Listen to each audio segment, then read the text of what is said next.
Ok.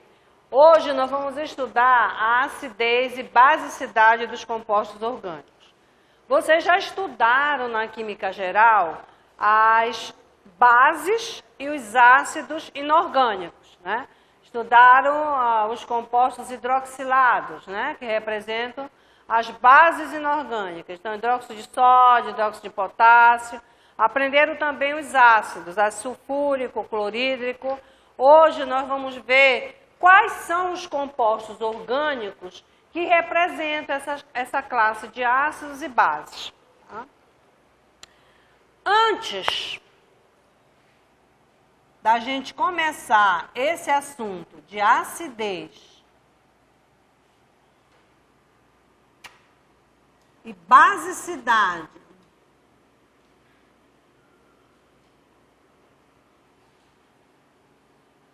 dos compostos orgânicos, nós precisamos relembrar, porque vocês já estudaram na química geral, os conceitos de ácidos e base. Na química orgânica, a gente trabalha mais com o conceito de Lewis, né? Então, o conceito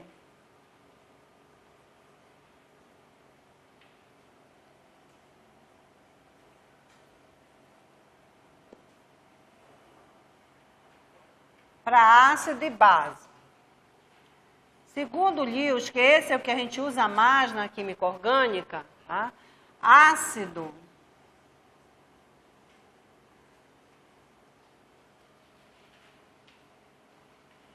vai ser toda a substância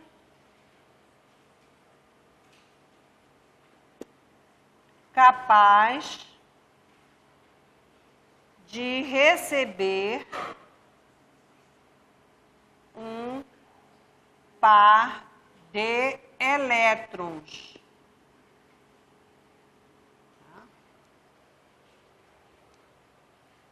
E a base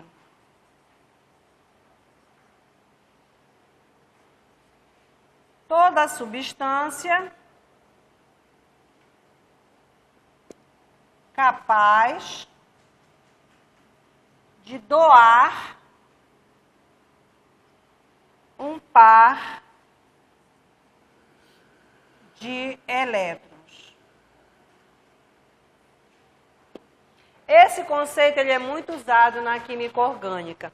Na bioquímica, você já usa mais o conceito de Bronsted, que é migração de próton, né? Então, na bioquímica tem muita transferência de próton, de hidrogênio. Então, você usa o conceito de Bronsted, que ácido é toda a substância capaz de liberar um hidrogênio ionizável, né? E a base é capaz de receber um hidrogênio ionizável. Então, o que acontece? Nós vamos agora tentar entender isso aqui. Então, veja bem, eu vou estar sempre movimentando, né? O que é que você percebeu aqui? No conceito de Bronsted, você tem movimentação de próton, né? No conceito de Lewis, você tem movimentação de elétrons, par de elétrons. Tá? Então, aqui você vai ter sempre movimento de um par de elétrons. Na química orgânica, quando a gente quer indicar que está ocorrendo um movimento de um par de elétrons, a gente usa essa seta. Essa seta curva, ela vai indicar para você que está se movimentando um par de elétrons. Ok? Alguma pergunta sobre a parte teórica que envolve esses conceitos de ácido e base? Então, a base doa o par de elétrons e o ácido recebe. Agora, a pergunta que eu faço para vocês é o seguinte: quais são os compostos químicos, né? Quer ver? Raciocine bem. Né? Quais são os compostos químicos que são capazes de receber um par de elétrons? Com base na atração eletrostática. Ele vai receber elétrons, então quem é que vai receber elétrons?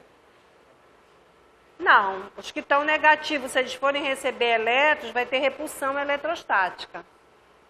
Né? Cargas de mesmo sinal se repelem. Então, eu estou jogando um par de elétrons. Quem vai receber? Quem for o cátion, quem for os catiônicos. As estruturas catiônicas serão capazes de receber um par de elétrons. Outra possibilidade, se você tiver uma molécula eletricamente neutra, ela não é um cátion, mas ela é capaz de receber um par de elétrons. O que é que essa estrutura vai ter em especial? Aonde eu acomodo um par de elétrons? Qual é a região do espaço capaz de acomodar um par de elétrons? Não, região do espaço capaz de acomodar um par de elétrons. Né? Os orbitais, né? Você põe o par de elétrons nos orbitais, né? Então, Px, Py e Pz. Quantos elétrons você põe em cada um deles? 2. Né? 2, 4, 6. Porque no subnível P, você pode ter no máximo 6 elétrons, acomodados em 3 orbitais. Então, em cada orbital, você é capaz de pôr no máximo 2 elétrons. Né? Então, voltando à pergunta. Quais são as estruturas capazes de receber um par de elétrons? As catiônicas, como vocês falaram ainda há pouco. E qual é a outra que é capaz de receber um par de elétrons? Estruturas que tiverem um orbital vazio. Né? Estruturas que tiverem um orbital vazio. Porque você pode ter estruturas que na camada de valência ela fique com um orbital vazio. Então, ela vai ser capaz de receber um par de elétrons, porque eu posso colocar um par de elétrons em um orbital vazio. Entenderam? Então, isso é importante para entender para os ácidos. E as bases? As bases, elas vão doar elétrons. Então, se você vai doar elétrons, é porque essa estrutura ela é rica em elétrons. Né? Só doa quem tem. Né? Então, ela só vai doar elétrons se ela tiver elétrons. Então, todas as estruturas ricas em elétrons são capazes de doar um par. Quais são as estruturas na química orgânica que têm elétrons disponíveis para serem doados? O nitrogênio tem um par de elétrons não ligantes. Né? Fica um par de elétrons lá que pode ser doado eventualmente se tornar necessário. Outro átomo na química orgânica que é rico em elétrons, tem alta densidade eletrônica. O outro eletronegativo, quem lembra? O flúor não faz compostos orgânicos. O oxigênio, muito bem, o oxigênio tem 2 pares de elétrons não ligantes. Então, estruturas que contêm oxigênio são capazes, dependendo da circunstância, de doar um par de elétrons. Tá? Então, basicamente, estruturas oxigenadas, nitrogenadas, na química orgânica, elas vão trabalhar como base, porque elas vão ter elétrons disponíveis para serem doados. E toda base é capaz de doar um par de elétrons. Então, por exemplo, quais são as estruturas oxigenadas que eu tenho na química orgânica? Um monte, né? Eu tenho o álcool, grupo funcional hidroxila. Eu tenho quem? O éter, grupo funcional, o oxigênio, né? O heteroátomo entre 2 carbonos. Né? Tenho as aminas, né? Onde eu tenho o nitrogênio, amina primária, secundária e terciária. Né? Então, só aqui eu já enfileirei um monte de base aqui para vocês. Então, vocês estão vendo que essas bases orgânicas, elas são diferentes da inorgânica.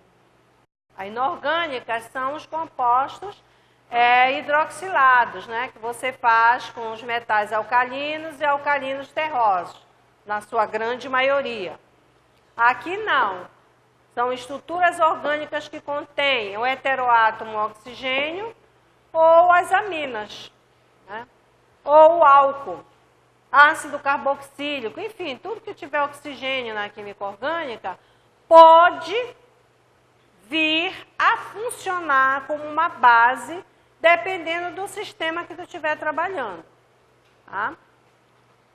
Ok, então vamos apagar aqui para a gente agora aplicar aqui o conceito de Lewis, uma reação. Então você vai ver que na química orgânica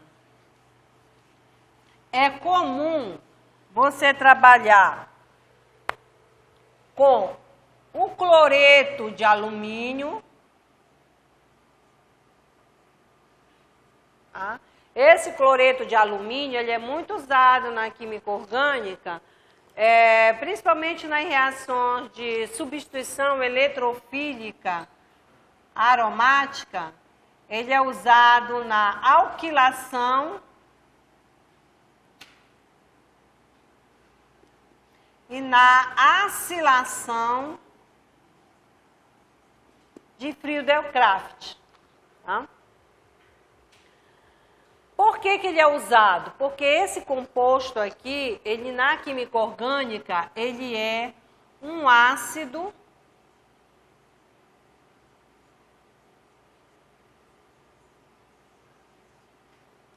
na inorgânica também. Se ele aparecer em alguma reação, ele vai ser um ácido. Bom, agora eu é que pergunto para vocês, se ele é um ácido, né? O que é que ele tem de especial na sua estrutura para ser considerado um ácido? O que é que o ácido faz? Recebe um par de elétrons. Então, o que é que ele tem de especial na estrutura dele para ele receber um par de elétrons? Não, ele não é cátion. Tá aqui, não tem carga nenhuma. O que é que ele vai ser, então? O que é que ele vai ter na estrutura dele? Um orbital vazio. Muito bem. Então, como é que eu vou descobrir esse orbital vazio aqui? Olhando a camada de valência do alumínio. Né? Então, olhando a camada de valência do alumínio, eu vou descobrir o tal orbital vazio, se ele existe mesmo, que vai ser capaz de receber um par de elétrons e conferir ao alumínio o caráter ácido. Entenderam?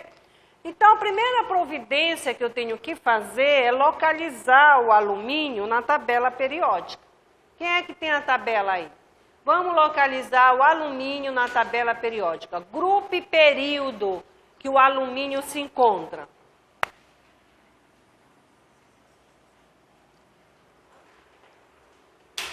Quem achou? Grupo e período. Grupo e período. Grupo são as colunas verticais. E o período são as horizontais. Qual é o grupo?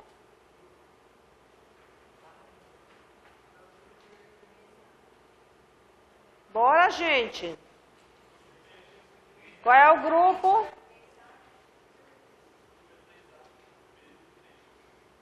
Grupo 13, né? Muito bem, ele está no grupo 13.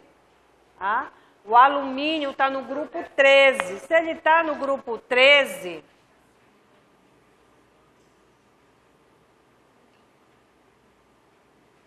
ele está no grupo 13. Qual é o período? O primeiro período, hidrogênio e hélio. Segundo período, qual é o período que está? É só passar. Terceiro período.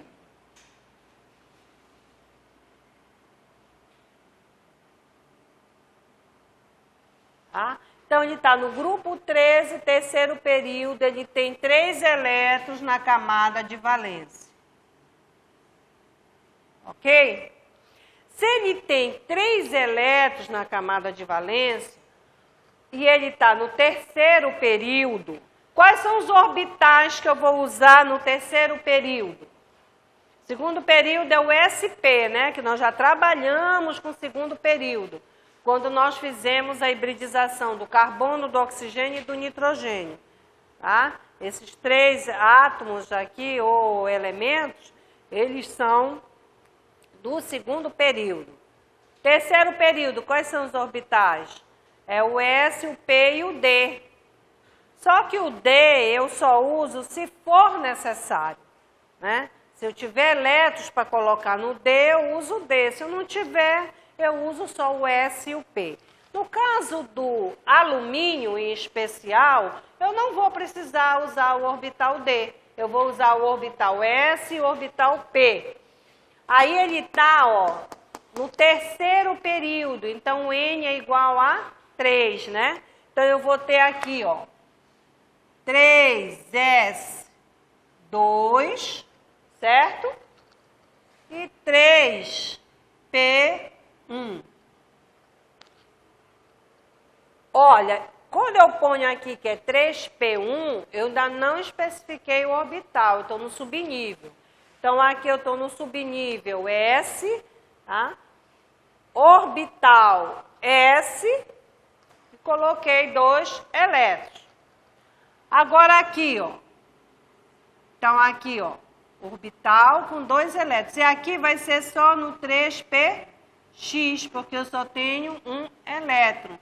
O 3Py vai ter 0 elétron. E o 3Pz também vai estar vazio, não tem elétron. Então, isso aqui não me interessa no momento, né? Em termos de camada de valência. Ok, agora a pergunta que eu faço para vocês é o seguinte. Essa estrutura, olha só essa estrutura. Eu tenho um alumínio, que é meu átomo central, certo? Então, eu tenho aqui, ó, o alumínio, que é o meu átomo central. E esse alumínio está ligado a 3 cloros, né? Então, eu tenho 1, 2 e 3 cloro. Tá? Vou botar aqui. Quantas ligações o alumínio está formando? 1, 2, 3 ligações, tá? 3 ligações sigma ele está formando. Então, vê bem. Se eu estou formando 3 ligações, quantos orbitais eu tenho que ter disponível na camada de valência com um elétron desemparelhado? São 3 ligações. Para formar uma ligação, eu preciso de um par de elétrons. E o elétron é guardado no orbital. A região do espaço onde você é capaz de encontrar o elétron é no orbital. Então, quantos orbitais eu vou precisar para guardar 3 elétrons? 1, 2, 3. Quantos orbitais eu vou precisar? 3 orbitais, né? Senão, eu não faço ligação. Toda vez que eu formo uma ligação química, eu tenho um elétron que está neste orbital, sendo compartilhado com um elétron que está em outro orbital. Tá? Então, veja bem, nesse caso aqui, eu não posso formar 3 ligações, porque aqui, ó, nesse orbital S, tem esse formato, eu tenho 2 elétrons. Que ligação eu posso formar quando eu tenho 2 elétrons em um orbital? Uma coordenada dativa, né? Que é aquela ligação em que o átomo, um dos átomos, entra com um par de elétrons para formar a ligação. Ok? E aqui eu ia formar uma covalente normal, né? Nesse PX aqui, ó, que é halteres. Eu tenho apenas um elétron. Esse aqui eu ia fazer uma covalente normal. E esse eu ia fazer uma covalente dativa. Mesmo assim, eu não tenho 3 ligações químicas formadas. Só tenho 2.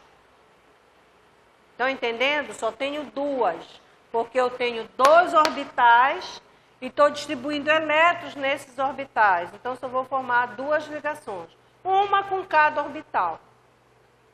Ok? Para eu formar 3 ligações, o que é que eu vou precisar fazer nessa camada de valência? Hibridização. Muito bem. Então, eu vou ter que hibridizar a camada de valência do átomo para poder gerar 3 orbitais iguais de mesma energia. Então, eu vou ter que fazer a hibridização. O que é hibridizar? Vocês aprenderam no ensino médio que hibridizar é misturar a orbital, né?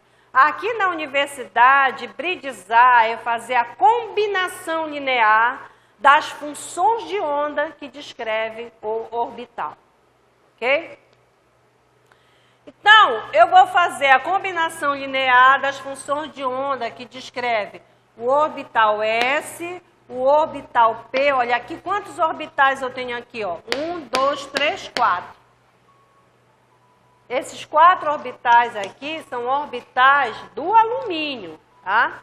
São orbitais do alumínio, ok? Esses 4 orbitais, sendo orbitais do alumínio, o que vai acontecer? Eu posso usá-los a hora que eu quiser, porque eles são do alumínio. Mas eu não quero usar os 4. Eu vou usar os 4? Não. Quantos eu tenho que usar? 3. Então, eu vou usar aqui, ó, que a gente chama de estado, né? Você aprendeu no ensino médio, ativado. Então, você vai ter aqui 3S1, 3PX1, 3PY1. E o Z continua vazio, ok? O Z continua vazio. Agora eu tenho, olha, 3 orbitais, um elétron desemparelhado em cada orbital, então eu posso formar uma ligação covalente. 3 ligações covalentes. Só que tem um detalhe. Eu quero 3 ligações sigmas de mesma energia. Para eu ter 3 ligações de mesma energia, eu tenho que ter o quê? 3 orbitais iguais. Então, vê bem, ó, o orbital S nunca, jamais, em tempo algum, é igual ao P. São orbitais diferentes. Então, precisa hibridar. Energia diferente. A energia do S é diferente da energia do P. Quem é que tem mais energia? O S ou o P? Quem tem maior energia? O S ou o P? O P. Né? Então, P tem maior energia. Então, eu tenho orbitais diferentes e energia diferente. Então, eu preciso fazer a combinação linear desses orbitais para gerar 3 orbitais iguais e de mesma energia.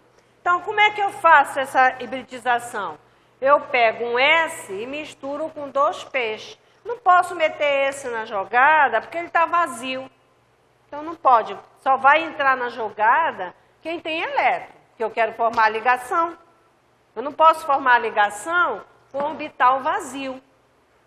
Então só vai entrar esses 3 aqui, ó. Porque eles contêm elétron. Aí o que é que eu faço? Como é que vai ficar essa hibridização? SP2, né? Porque eu estou fazendo a combinação linear de um orbital S com 2 orbitais P. Então, vai ficar SP2. Então, 3SP2. Ok? Porque eu fiz a combinação linear de um S com 2 P's. Então, 3SP2. Ok? Agora, vê bem. Na natureza, nada se perde, nada se cria. Tudo se transforma. Então, se eu tenho 3 orbitais aqui, eu tenho que formar 3 aqui embaixo. Então, 3S2, 3S2, SP2 e 3SP2. Então, eu fiz 3 orbitais hibridados. 3SP2, 3SP2 e 3SP2. Da onde nasceu o SP2? Da mistura do S com 2 P's. Ok? Agora eu vou pôr os elétrons, né? Então, aqui eu vou ter um elétron, aqui eu vou ter outro elétron, e aqui eu vou ter outro elétron. Ok? Certo? Agora eu posso formar as 3 ligações, porque eu tenho 3 orbitais iguais, de mesma energia, e cada orbital com um elétron desemparelhado. E esse orbital aqui, ele ficou vazio, com uma energia um pouquinho maior. Você sabe por que ficou com uma energia um pouquinho maior? Porque você tem aqui, ó, vamos supor que aqui seja a energia. Vai ter energia do S, né? Tu vai ter energia do P, que é um pouquinho maior, e tu vai ter aqui no meio a energia dos orbitais hibridados. Tá? Os orbitais hibridados vão ficar com uma energia intermediária, que eu vou misturar, né? Então ele vai ficar com essa energia intermediária. Então esse orbital que não passou pelo processo de hibridização e que está vazio, ele vai ter uma energia um pouquinho maior. E é esse orbital que confere ao alumínio a capacidade de ser um ácido de Lewis. Porque o par de elétrons que vai ser doado não vai entrar aqui, porque esse aqui já está formando ligação. Né? Ele vai entrar onde? Nesse que está vazio, sem nada. Por isso que ele é um ácido de Lewis. Por isso que ele recebe um par de elétrons. Entenderam? Quem é outro? Vê se o boro não é da família do alumínio. Olha aí no grupo 13. Acho que é boro, alumínio, o índio, galho, talho, né? Todo é. A mesma situação vai acontecer com o boro. Tá? Então, o boro, vamos passar para cá. O boro e o alumínio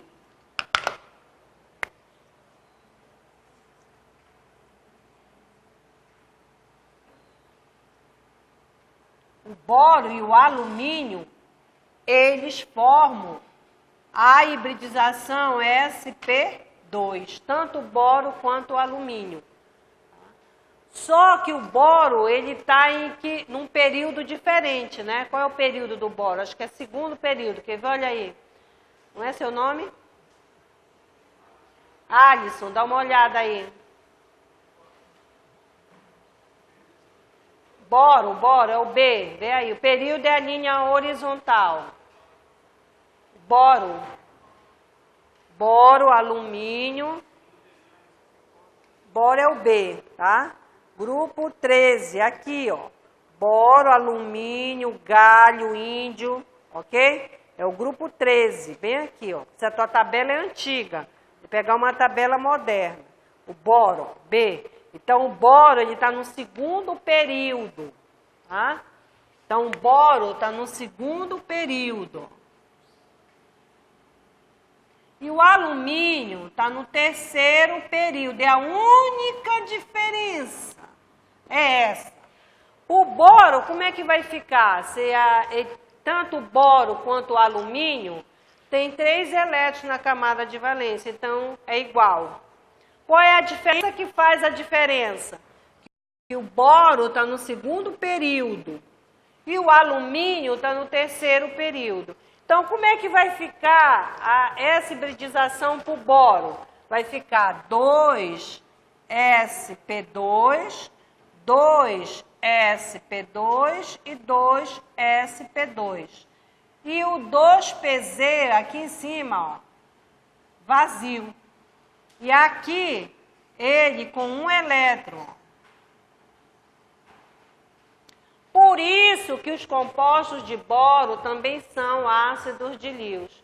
São capazes de receber um par de elétrons. Então, por exemplo, deve ter caído em prova no ensino médio para vocês, o trifluoreto de boro. Está aqui o boro. Ele é um ácido. Ele vai receber um par de elétrons. Recebe um par de elétrons. Para onde vai esse par de elétrons? Para esse orbital que está vazio. Por isso que ele é um ácido. Tá? Aqui para o alumínio já vai ficar diferente. Vai ficar como está ali, ó. 3sp2, porque ele está no terceiro período. O N dele é igual a 3. Né? Então fica 3sp2, 3sp2 e 3sp2, cada um com um elétron. Aonde ele vai receber o par de elétrons dele? No orbital 3pz. Por isso que eles são considerados ácidos de Lewis. Então, o alumínio vai ficar 3sp2, 3sp2, 3sp2. Tá? Aí, quantos elétrons em cada um? Um elétron. Aí, eu completo os 3 elétrons que ele tem na camada de valência. E o 3pz, que está vazio, é que vai receber o par de elétrons. Por isso, ele também é um ácido de Lewis. Para você descobrir se o boro e o alumínio são ácidos, você tem que fazer a hibridização, tem que ir na camada de valência, encontrar ele na tabela periódica, ver quantos elétrons ele tem na camada de valência e fazer. Então, eu posso pedir isso na avaliação, para você justificar, né, quimicamente, por que o trifluoreto de boro e o cloreto de alumínio são considerados ácidos de Lewis. Aí você vai fazer tudo isso e vai dizer, olha, são considerados por conta deste orbital aqui que é vazio e pode receber um par de elétrons. Tá? Isso você vai usar muito na química orgânica. Muito, muito, muito. E quando eu disser que o alumínio está recebendo um par de elétrons, você já vai saber que ele está vindo para esse orbital vazio.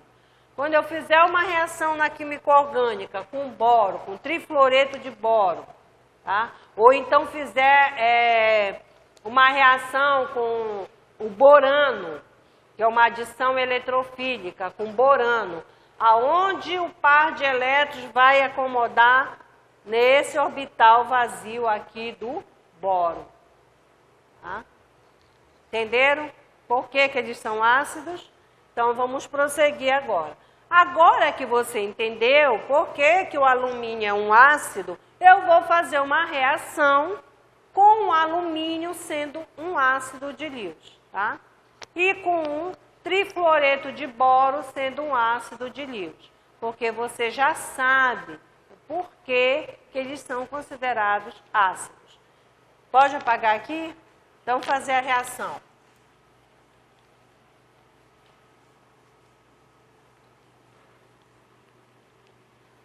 Vamos fazer primeiro com o boro.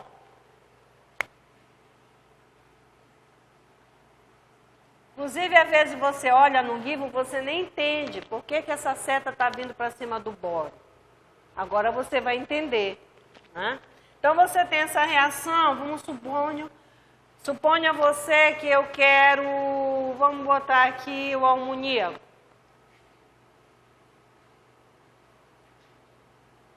Amônia, par de elétrons não ligantes, né?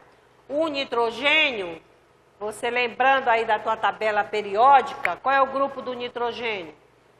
Grupo, vocês não têm hábito de usar tabela, né? Toda aula minha eu quero vocês com a tabela. Vê se não é grupo 15, nitrogênio. Grupo 15, se ele é grupo 15, ele tem quantos elétrons na camada de valência? 5 elétrons na camada de valência. Então, ele vai ter aqui, ó, 2, 3, 4 e 5. Aí, ele vai fazer ligação com os hidrogênio. Tá? Esse par de elétrons aqui é que a gente chama de elétrons não ligantes. Ó, não ligantes. Está dizendo que não forma ligação, né? E aqui você tem o compartilhamento do par de elétrons formando a ligação covalente. Então, o nitrogênio, ele tem alta densidade eletrônica, porque ele tem esses 2 elétrons aqui que não estão fazendo ligação, estão livres para serem doados se tornar necessário. Se eu reagir essa estrutura com o nitrogênio, que tem alta densidade eletrônica, com essa aqui, que tem o boro com seu orbital vazio, o que vai acontecer? Esse par de elétrons vai ser doado para cá, ó. Quem é que doa o par de elétrons? A base, né? Então, a base doa par de elétrons. Em que conceito? Tem vários conceitos, né? Nós estamos trabalhando com um conceito mais amplo, que é o conceito de Lewis. Então, ela vai ser uma base de Lewis. E esse aqui vai receber o par de elétrons. Se ele vai receber, ele vai ser um ácido.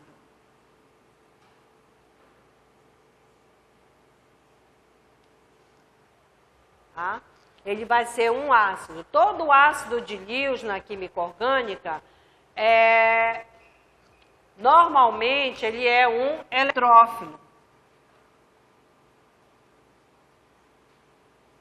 Tá? Eletrófilo na química orgânica, ou ele tem carga positiva, ou ele tem um orbital vazio.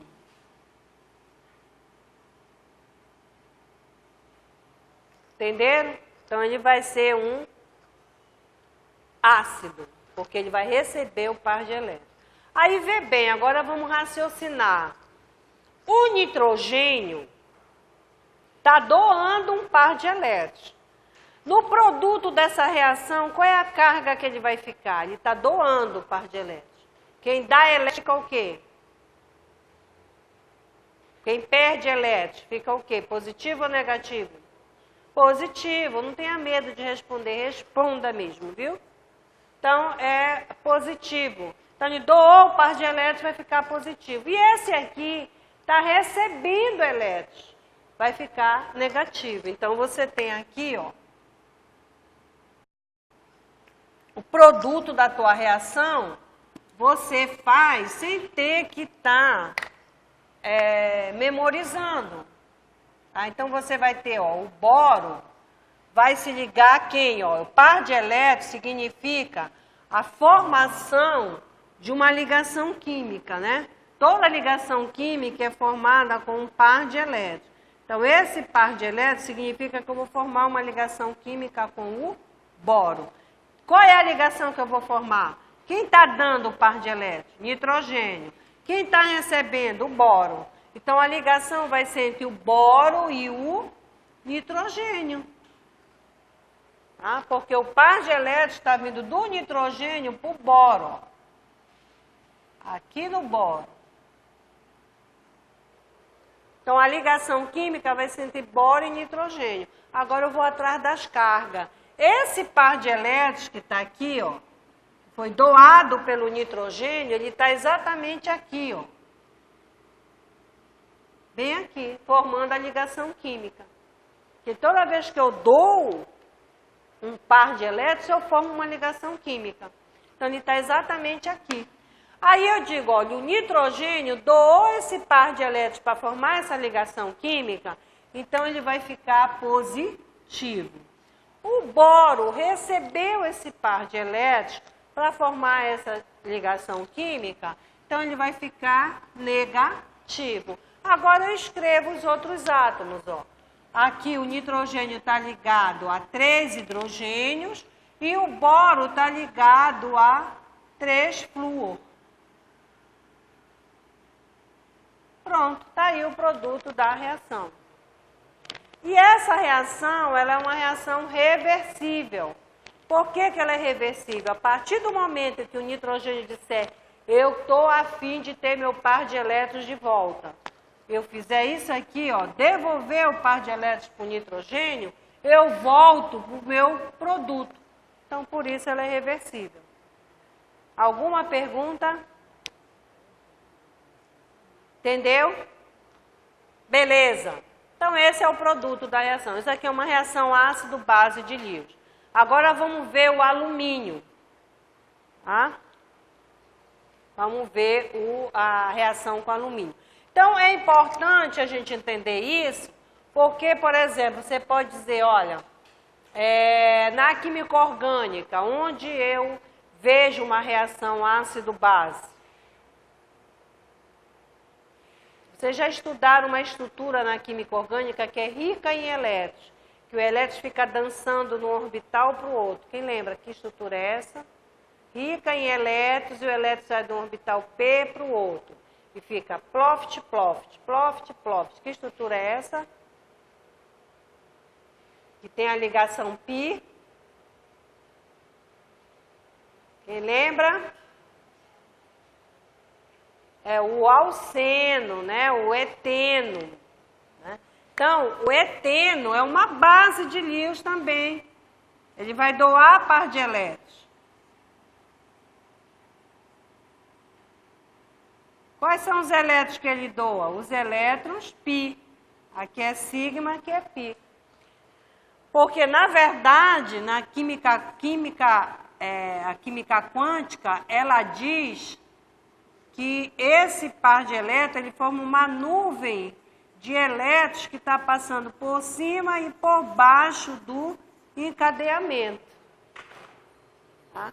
Então, é uma estrutura rica em elétrons. Então, aqui, o eteno e qualquer alceno é uma base de Lewis.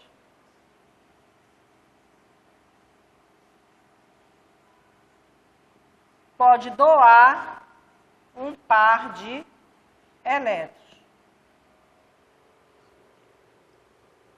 Se ele vai doar esse par de elétrons, ele vai formar uma reação química entre o carbono e um outro átomo qualquer.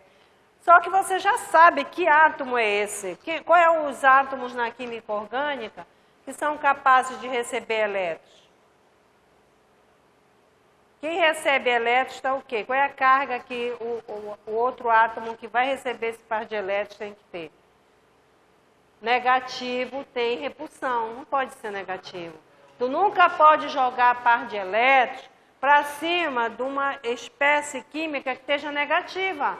Senão tu vai ter repulsão eletrostática. Positivo. Então, quem é que vai receber esse par de elétrons? Um eletrófilo, né? Um eletrófilo que vai receber esse par de elétrons. Né? Todo elétron se movimenta, tem dois sentidos, né? Que vocês podem aprender no momento. O par de elétrons se movimenta para onde? Para um orbital vazio. Par de elétrons se movimenta para onde? Para uma carga positiva. Né? Toda vez que você tiver uma carga positiva numa reação, com certeza vai pintar um par de elétrons lá. Porque os cátions e os ânions sempre eles tendem a se unir para pegar uma estrutura mais estável, né? Então, esse par de elétrons ele vai ser deslocado sempre na direção de um eletrófilo, porque elétron é negativo, vai em busca de carga positiva. Ok? E a carga positiva na química orgânica é chamada de eletrófilo. Vamos ver uma outra reação e vocês vão me ajudar a fazer. Nessa avaliação, na AP2, eu vou dar várias reações para vocês colocarem um produto e me dizer quem é o ácido e quem é a base. Então, não tem como errar. Muito fácil isso.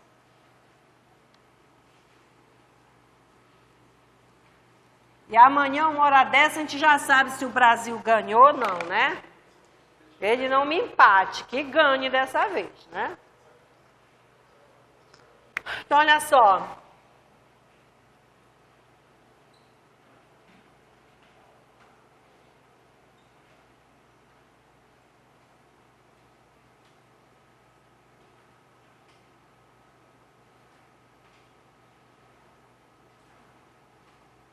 Bora ver o produto, eu quero saber quem é ácido e quem é base. Bom, eu vou só lembrar vocês desse composto aqui, que vocês podem estar esquecidos. Vocês só aprenderam isso no ensino médio, não faz muito tempo. Que vocês acabaram de entrar na universidade e deviam lembrar. Quem lembra que composto é esse? Como é o nome dele?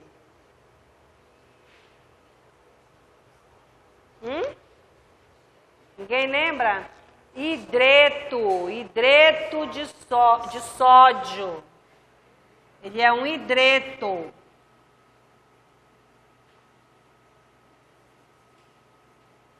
Você sabe por que ele é hidreto? Porque o hidrogênio aqui está com o orbital S dele com 2 elétrons.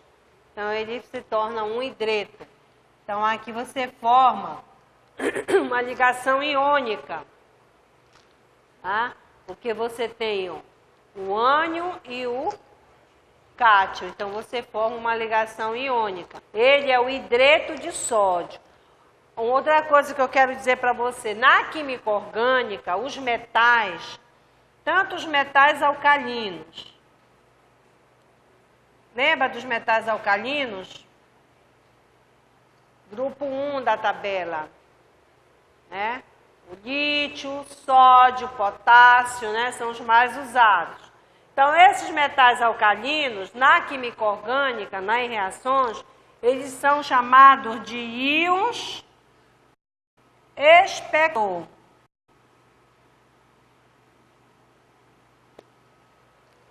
Ele fica só na expectativa ali, esperando aparecer um ânion para ele segurar. Que nem você quando chega na festa, né? Você é um íon espectador.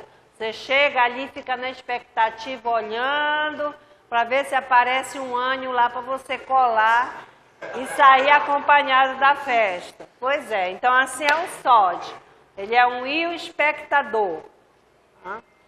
Ele não vai participar, então esquece ele. Agora o hidrogênio está negativo. Se ele está negativo, ele está com elétrons de sobra, né? Ele é um ânion. Então ele pode doar elétrons, certo? Aí vamos analisar essa estrutura agora. Essa estrutura, você tem um átomo extremamente eletronegativo. Quem são os átomos mais eletronegativos da tabela periódica? É o flúor, o oxigênio e o nitrogênio, né? Então, está aqui o oxigênio. Segundo átomo mais eletronegativo da tabela periódica. Se ele é eletronegativo, qual é a característica de um átomo eletronegativo? Ele tem tendência a puxar elétrons, né? Então, esse par de elétrons, que deveria estar simetricamente entre os dois núcleos, ele está voltado mais para o lado do oxigênio, porque o oxigênio é eletronegativo. É como se todo átomo eletronegativo ele fosse assim tarado por elétron. Ele vê elétron, ele quer elétron para ele, ok? Então, gravem isso, eletronegativo quer elétron. Então, o oxigênio ele vai puxar esses elétrons para si. Esses elétrons, eu chamo na química orgânica de elétrons sigma, porque eles estão formando uma ligação sigma. Lembra que na química orgânica você pode formar duas ligações. A sigma, né, que são as ligações simples, e você pode formar a pi, né? Você pode formar um exemplo aqui, ó, as 3 sigmas e uma pi. Tá?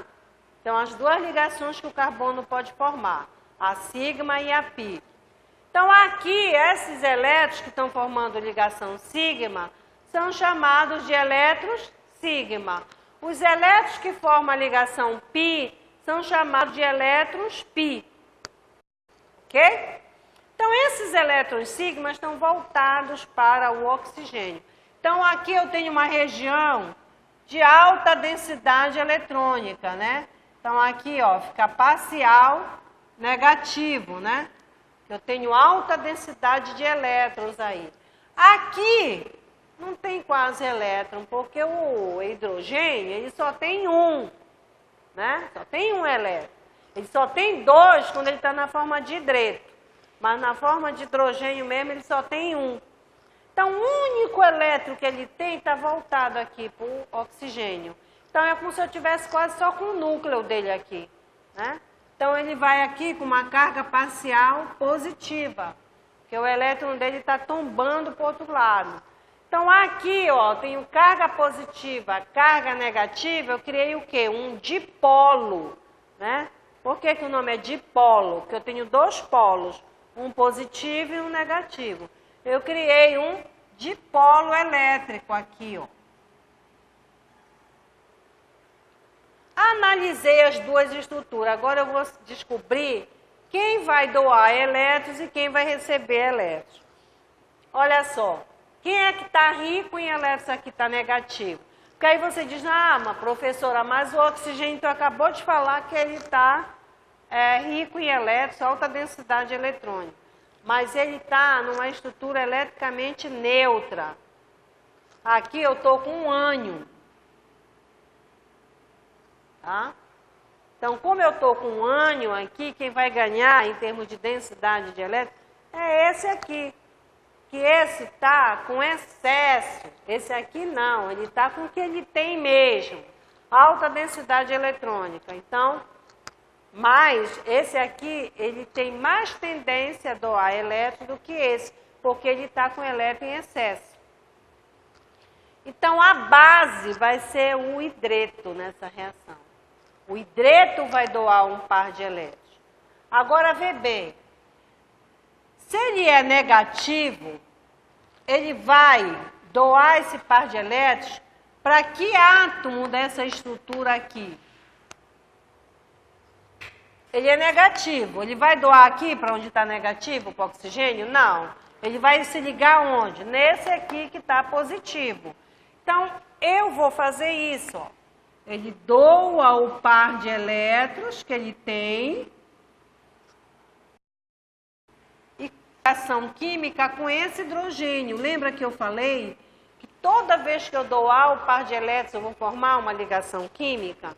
Quem está doando? O hidreto.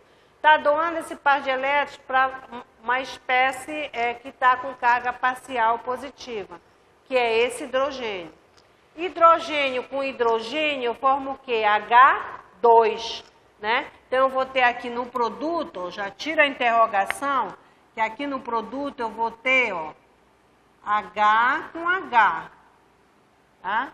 Eu vou botar esse H aqui em vermelho para você perceber melhor, tá? Então, esse pretinho aqui, ele está com excesso de elétrons, doou um par de elétrons. Par de elétrons forma uma ligação química entre quem? Esse hidrogênio e esse. Então, está aqui. Esse hidrogênio agora, ele é vermelho. E esse par de elétrons que está sendo doado é exatamente o par de elétrons desse aqui, né? Desse hidrogênio. Esse par de elétrons pretinho aqui, ó. Está sendo doado, porque ele está como hidreto, porque ele tem esse par de elétrons. Isso que ele está como hidreto. Tá? Ok, agora vamos ver. Quando eu formo uma ligação na química orgânica, eu tenho que quebrar uma. Tá? Formou, quebrou. Assim que é na química orgânica. Tá? Então, formei, então essa aqui vai ter que quebrar. Quem é que vai receber esse par de elétrons? O oxigênio. O par de elétrons já está lá perto do oxigênio mesmo, né? Então, eu pego esse par de elétrons e jogo aqui para o oxigênio. Então, aí você vai ter o outro produto, ó, que é o oxigênio, carga negativa, CH3. Ah, Ana Júlia, não entendi a carga negativa. Carga negativa vem daqui, ó. Desse par de elétrons que vem para cá. Então, o oxigênio, ele tem 6 elétrons na camada de valência. 2, 4, 5 e 6. Aqui ele formou com o carbono uma ligação química. E aqui ele formou com esse hidrogênio vermelho outra ligação química. Tá? Então, quando eu pego esse par de elétrons aqui, ó, e digo que eu estou jogando para o oxigênio, olha quantos elétrons ele vai ficar agora. Ele vai ficar com excesso de elétrons, ó. Ele vai ficar 2, 4, que ele já tinha. Esse quinto aqui, que está formando a ligação aqui com o carbono. E esses dois aqui, o dele e mais o do hidrogênio. Então, ele vai ter mais o dele aqui e mais o desse hidrogênio. Então, ele vai ter, ó, 2, 4, 6, 7. Ele está com excesso de elétrons. Está com 7 elétrons. Então, ele está negativo. Entendeu por que ficou negativo? Quem não entendeu? Ok? Então, essa é uma reação que é uma das reações que a gente tem que, para descobrir esse produto, analisar as duas estruturas. Tá? Para poder chegar nesse produto. Ok? Agora, na próxima aula, a gente vai continuar fazendo essas reações, tá? Para você... Até porque é nessas reações que você vai começar a pegar a habilidade de usar essas setinhas nas reações orgânicas que nós vamos estudar mais tarde. Tá? Nos mecanismos, porque isso aqui é uma reação orgânica, nos mecanismos de reação. Ok? Obrigada pela atenção e amanhã vamos torcer pelo Brasil.